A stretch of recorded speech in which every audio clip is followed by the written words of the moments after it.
बारिश में दामाद जी ट्रेन यात्रा ओवर फ्लडेड रेन। वाइजैक नाम के गांव में रामलाल नाम का एक व्यक्ति रहता था। वो बहुत कंजूस था। बेटी ज्योति की पप्पू नाम के लड़के से शादी करवाया। दामाद को घर बुलाने पे कहाँ आकर बस जाएगा सोचकर दामाद को घर ही नहीं बुलाता था। और वैसे ही पप्पू भी रामलाल से भी ज्यादा कंजूस था।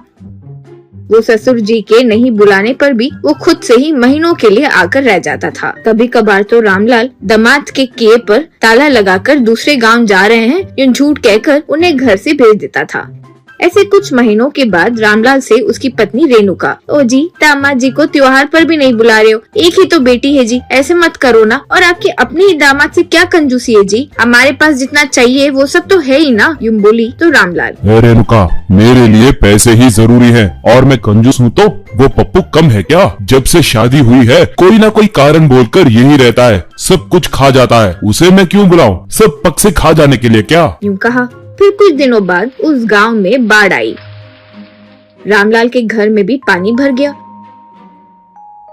तब पानी के अंदर रामलाल अपने पत्नी से, देखो दामाद जी को बुलाते हैं, ऐसे कहती रहती हो ना, अब बुलाते हैं, इस टाइम पे बुलाएंगे तो वो खुद नहीं आएगा, हम बुलाए जैसे होगा और वो खुद आएगा भी नहीं, क्या कहती हो? तब पत्नी कुछ नहीं कर सकी तो बगल में से तैरते हुए चली गई। अब रामलाल दामाद जी को कॉल करके घर आने के लिए बोला। अब ज्योति से पप्पू, आहा कमाल हो गया, तुम्हारे पिताजी फोन करके आने के लिए बोले, चलो चलते हैं। यूं कहा। तब ज्योति, कहाँ जाएंगे तुम दोनों ना, पूरे गांव में बाढ़ आ गई है, सबके घरों में पानी आ गया है, सब तैर रहे हैं वहाँ पे, मैं और बच्चे तो नहीं आएंगे, आप चाहो तो जाओ, यूं बोली पप्पू। देखो मैं सब जानता हूँ तुम्हारे पिता के बारे में, कुछ भी हो जाए मैं वो लास्ट ट्रेन में बैठ रहा हूँ, तुम्हारे गाँव जा रहा हूँ। एक और बात, मेरे ऊपर आवेश से कहीं चिकन मटन मत खाना, पैसे मत वेस्ट करो, ठीक है ना? जो 100 रुपए दिए हैं वो ध्यान से इस्तेमाल करो। कहकर कपड़े लेकर रेलवे स्टेशन गया।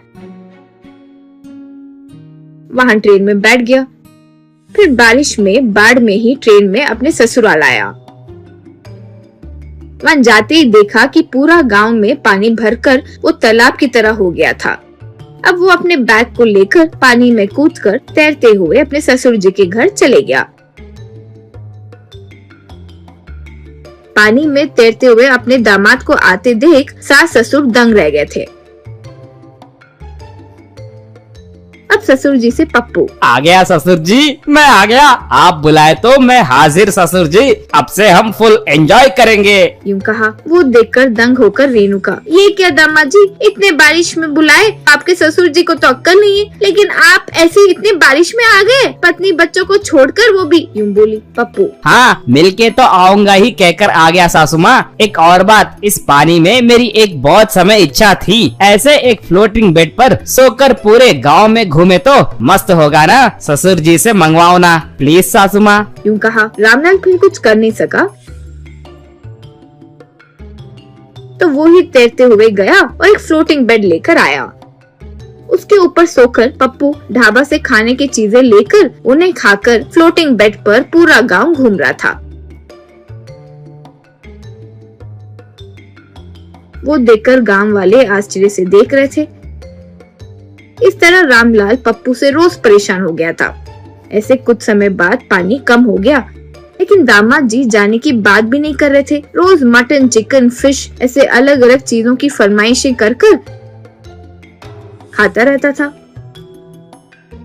उसकी पत्नी जितनी बार भी फोन करे वो घर ही नहीं जाता था। ऐसे 4 महीने बीत गए। ये सब देखकर पति से रेणुका, ये लीजिए 3-4 महीने से तो ये यही है, बेटी वहाँ बच्चों के साथ मुश्किल में रहती है, कुछ बोलने पर बच्चों को भी यहाँ ला लेगा, उनकी पढ़ाई रुक जाएगी, इसीलिए रात में दवाई की गोली मिला दूंगी खाने में, इसे फिर घर ले जाकर छोड़ देंगे, तुम्हारी कंजूसी दिखाकर आधे रास्ते में छोड़कर आए तो फिर से वापस आ जाएगा, समझे, यूं बोली। तब रामलाल ठीक है कहा। उस रात रेणुका बेहोशी की दवाई मिलाकर दामाद को दे दी। उसे खाकर पप्पू सो गया। फिर रामलाल 2 लोगों की मदद से उसे ले जाकर घर के पास छोड़कर वापस आ गया।